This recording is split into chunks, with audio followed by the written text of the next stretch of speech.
friends, hope you all are good. Meeting you all after 1 week. So today I'm back with a new video on government budget. I have already created 2 videos on government budget part 1 and government budget part 2. I hope you have seen both the videos and you must have liked the videos. Those 2 videos I have created in Hindi language. This video on government budget I have created in English language. So let's begin with understanding the concept of government budget. So government budget is a financial statement which records the estimated receipts and the estimated expenditure of the government for the next fiscal year or next financial year. It is a statement in which the expenditure that the government has planned for the next financial year or next fiscal year is recorded, along with all the sources from where the government is going to generate the revenue or income to meet such kind of expenditures. If I have to explain you this government budget in a very simple language, I would say that government budget is that financial statement or that accounting statement in which all the expenditures that the government has planned for the next fiscal or financial year are recorded, along with the income or the revenue that the government is expecting to receive in the next fiscal year or next financial year.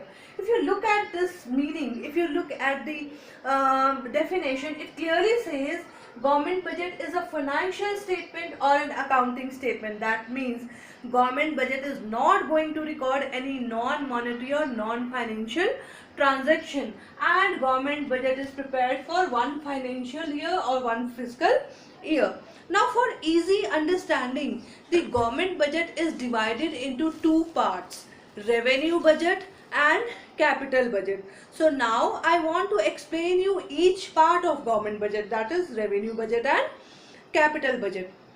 Revenue budget is that part of the budget government budget which records all the revenue nature income and all the revenue expenditure of the government, whereas capital budget refers to that budget of the government which records all the capital nature receipts and capital nature expenditure of the government.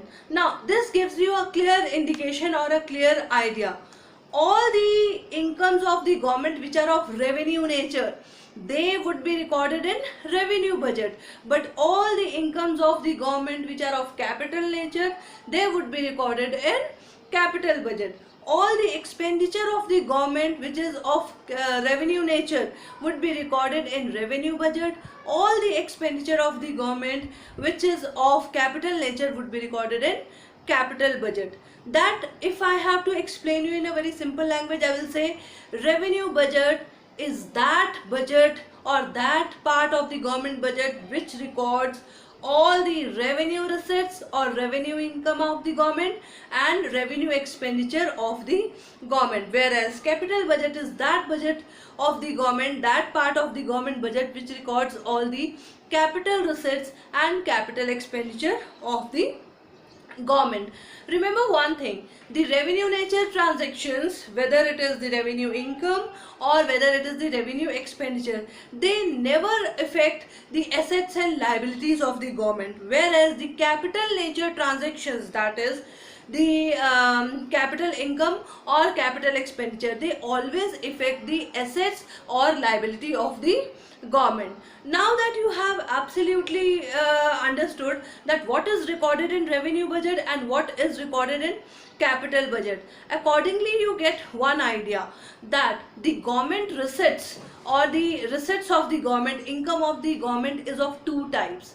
Revenue receipts which is recorded in revenue budget and capital receipts which is recorded in capital budget. Similarly, the government expenditure or the expenditure of the government is of 2 kinds.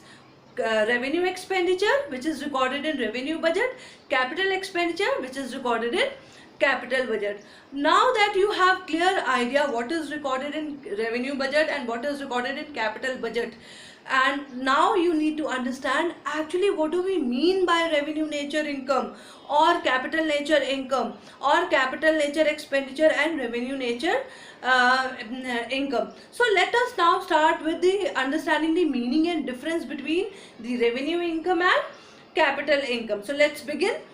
Revenue receipts are the receipts or the income of the government which the government is going to receive in its day-to-day routine, which are the repetitive income of the government or which are received by the income on regular basis, again and again, repetitive incomes in daily routine. These are revenue receipts of the government. For example, the income received by the income from direct and indirect taxes. Now this income is received by the government again and again, so it is a revenue receipt, right?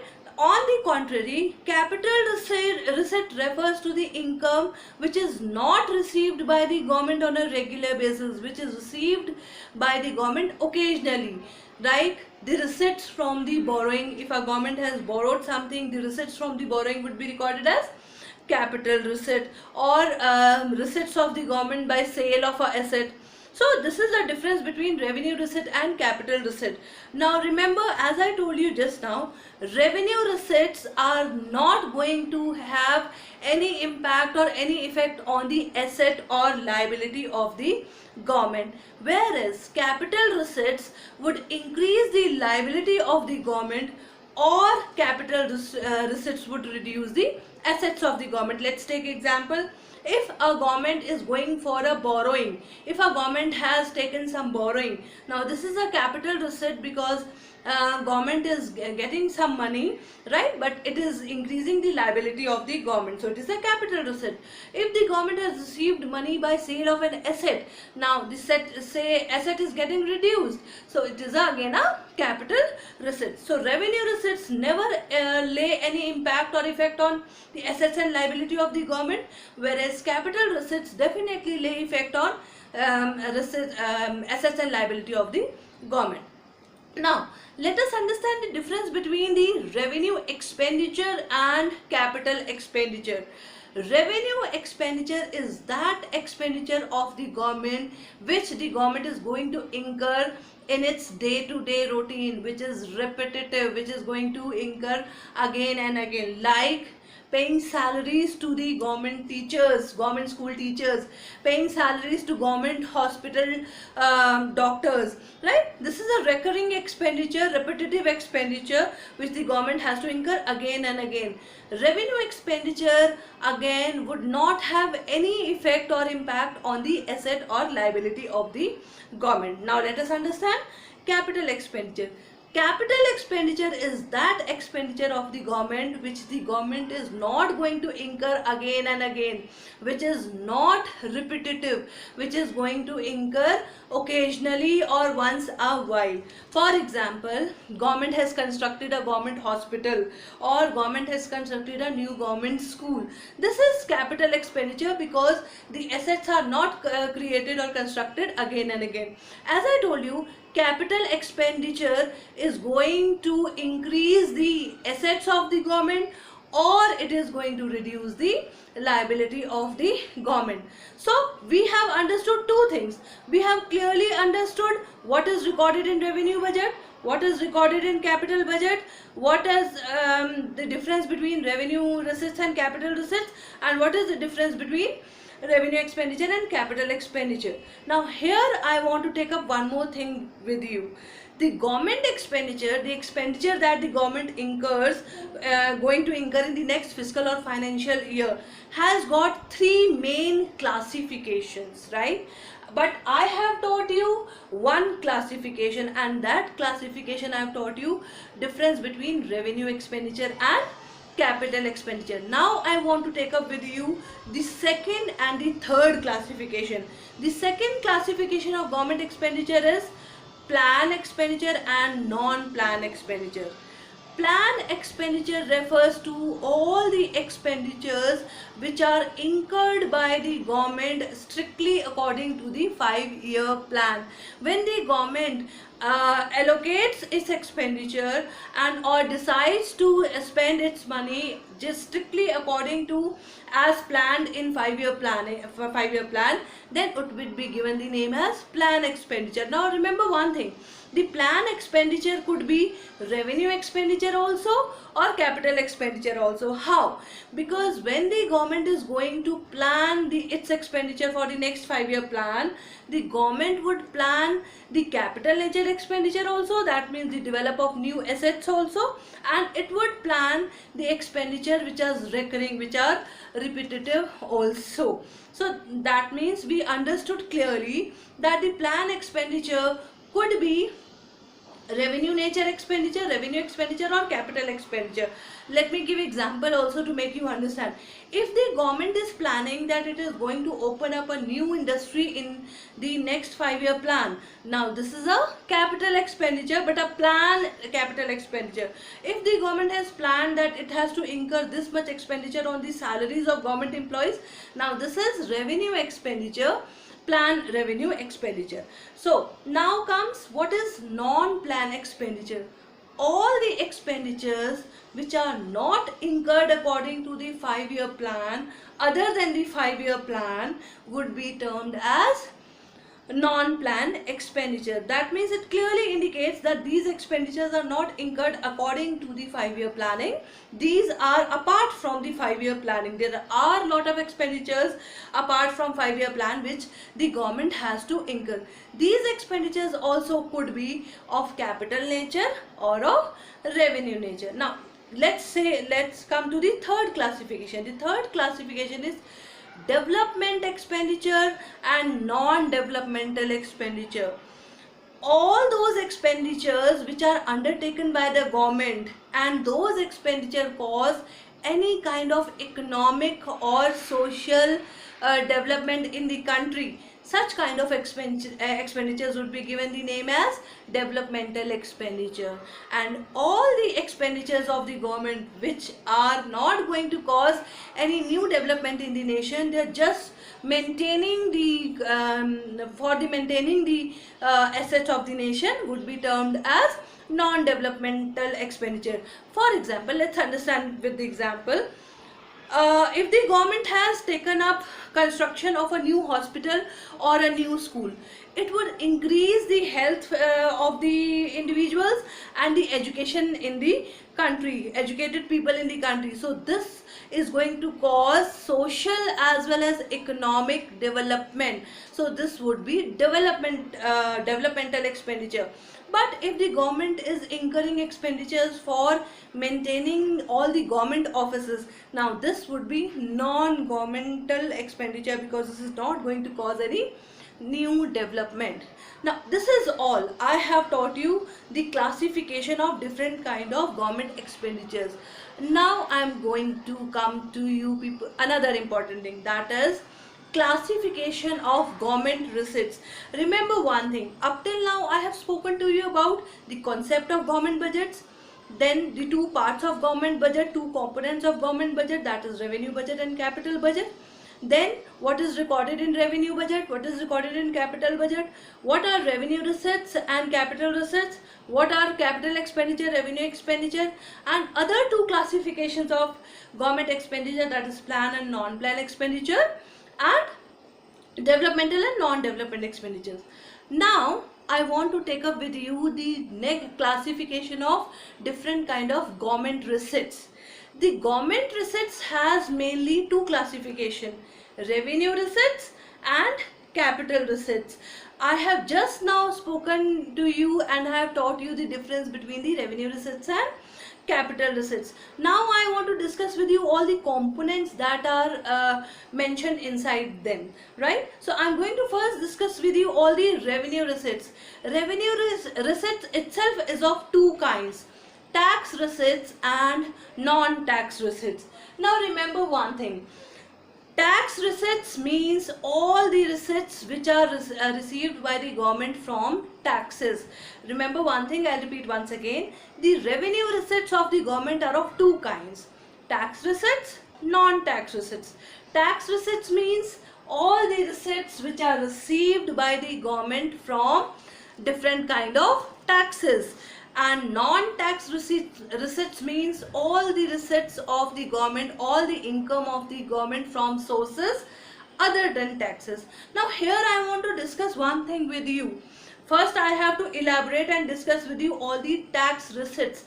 Remember one thing, government actually takes from you 5 different kind of taxes.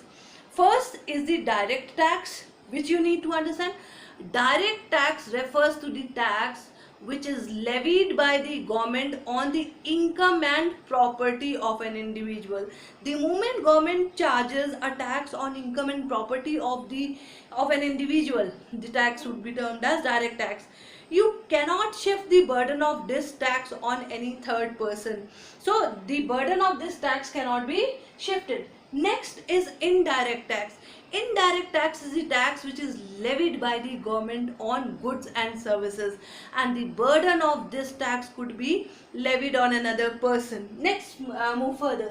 There are 3 different other classifications of taxes: progressive tax, proportional tax, and regressive tax. Look, progressive tax is that tax which is actually practiced in India, the rate of which increases when the income of an individual increases. For example, let's say if a person is earning rupees 50,000, so the tax charged is 10%. Now the income of an individual rises to 80,000, from 50,000 to 80,000. So his tax slab rises from 10% to 15%. So did you see, as the income of an individual increases, the tax rate also increases. This kind of tax is given the name as progressive tax.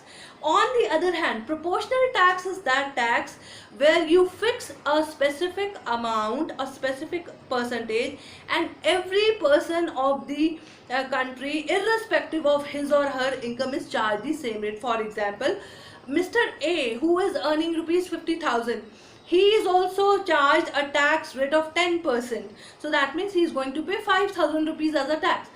Whereas Mr. B, who is earning 80,000, his tax rate is also 10%. So he is going to pay a tax of 8,000 rupees. So same proportion or same rate of tax is charged from a person who is earning 50,000 and a person who is earning 80,000. This is proportional tax, where the same proportion of tax is charged from people who are earning different kind of income. Then the third is regressive tax. Regressive tax refers to that tax whose burden falls more on the poor rather than the rich. If you are going to take or charge the same rate of tax from different kind of people, so rich person will have a less burden of it, and a poor person is going to have a higher burden on it. For example, let's say a person who is earning 50,000 is charged a tax rate of 10%. Now he has to give his tax burden would be 5,000. But a person who is earning 10,000, he is also charged 10%. So he has to bear the burden of 1,000. Now that means he has to reduce his consumption by 1,000, whereas his income as this is very less, that is only 10,000. So regressive tax always puts more burden on the poor rather than the rich person. Now this I taught you what do you mean by tax receipts and what are the different type of taxes that are that the government levies on us so that it can charge us the tax. So what have I taught you up till now? I told you that revenue receipts are of two kinds. They could be tax receipts and non-tax receipts. Then I explained you that tax receipts means all the income that the government receives from different kind of taxes. Then I also wanted to discuss with you different kind of taxes which I have done just now: direct taxes, indirect taxes, proportional taxes, progressive taxes, regressive taxes. Now I come to the second component of revenue receipts, that is non-tax receipts. As the name itself suggests, non-tax receipts means all the income of the government from sources which are other than the taxes, right? This is one thing clear. So now I want to discuss all the components of non-tax receipts. I take up the first component of non-tax receipts, that is forfeiture. Sometimes it might happen that an individual or a company might commit a fraud or might commit any crime. In that case, the court is going to impose him a penalty or a fine, right? As a penalty, his property or his assets would be seized by the government, forfeited by the government. This is called as forfeiture. When the government is going to take control or possession of the assets of an individual or a company because a person might have committed a crime or a fraud. Next is commercial revenue, another important source of non-tax revenue. Commercial revenue refers to the income of the government which it receives when it sells us the goods, different kind of goods and services. For example, income received by the government when it provides us the electricity service or the gas connection. So this is commercial revenue. Then comes a very important source of revenue for the government, that is administrative revenue. Remember one thing, it is the government who is responsible for maintaining the administration in the country. For that administration, some kind of revenue is generated by the government or some kind of charges are levied on people, like fee, like license fee, like fine and penalties. Now what is fee? Fee refers to the amount that the public is going to pay to the government when it is going to avail some kind of services. That means if the government is providing you some kind of services like free education in schools, free education in colleges. So when the government is providing you these educational services, then the amount that the government is going to charge is given the name as fee. Then how is fee different from license fee? License fee is the fee which you are going to pay to the government when you are looking for a permission from the government, when you seek a permission or authority from the government. For example, if you want the government to permit you to drive a two-wheeler or a four-wheeler, you are going to pay the license fee. If you want the government to permit you to open a new company, then you are going to pay a license fee. Then another important source of revenue for the government is special assessment. Sometimes government takes up some development activities in an area. As a result, what happens is the asset value of that area appreciates, rises up. So since the value of the asset has increased due to the development expenditure taken by the government, so government charges a small amount to those people so that it can recover its expenditure, some kind of expenditure. Then government also invests its money in different kind of securities, and on those securities the government receives interest and dividend. This is also a revenue receipt of the government because the government regularly receives interest and dividend. So this is again a revenue receipt but a non-tax revenue receipt. Then next is escheat. Escheat refers to that property or that income which goes to the government when a person dies without leaving a legal heir or without leaving a successor, and he did not make his will also. So in that case, since a person did not have any successor, did not have any legal heir and did not prepare any will, such kind of property would go to the government, that is cheap. Now then, another source of non-tax revenue for the government is external grants. Sometimes the government might be in need of money and government might demand a grant from any other country, or government might receive a grant from any other country. It could be from a world organization or it could be from another country. Generally the grants are given, external grants are given in case of any kind of natural crisis. Let's say is there any flood or earthquake taking place in a country. Then again, interest received, as I have discussed with you, is again a non-tax receipt for a government. This is all I have spoken to you about non-tax receipts of the government. Now I want to talk about the components of capital receipts.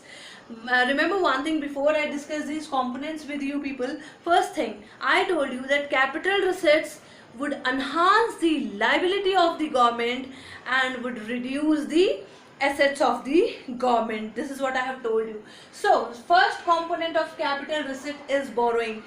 The government might borrow from within the country or from outside the country. That means the borrowing that the government is going to take could be national or it could be international. Borrowing would increase the liability of the government. That is why it is a capital receipt.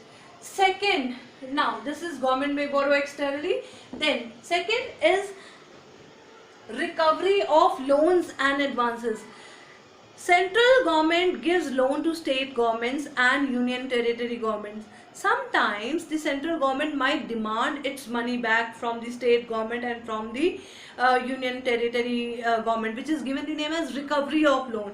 Now when the government recovers back its loan, its money, its productive assets are going to reduce, because up till now the money which it had given to the state government or the union territory government, it was a productive asset because it was earning a interest for the government.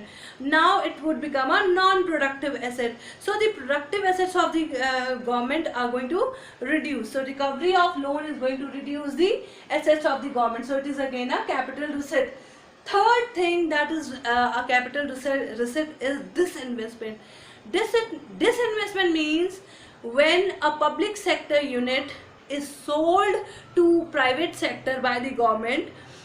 Either the entire public sector company is sold to the private sector, or some part of the public sector company is sold to the private sector. Some shares of the public sector company or the entire, all the shares of the public sector company are being sold to the private sector. When some part of the company or the entire company, public sector company, is being sold to private sector, what will happen is it will reduce again the assets of the government.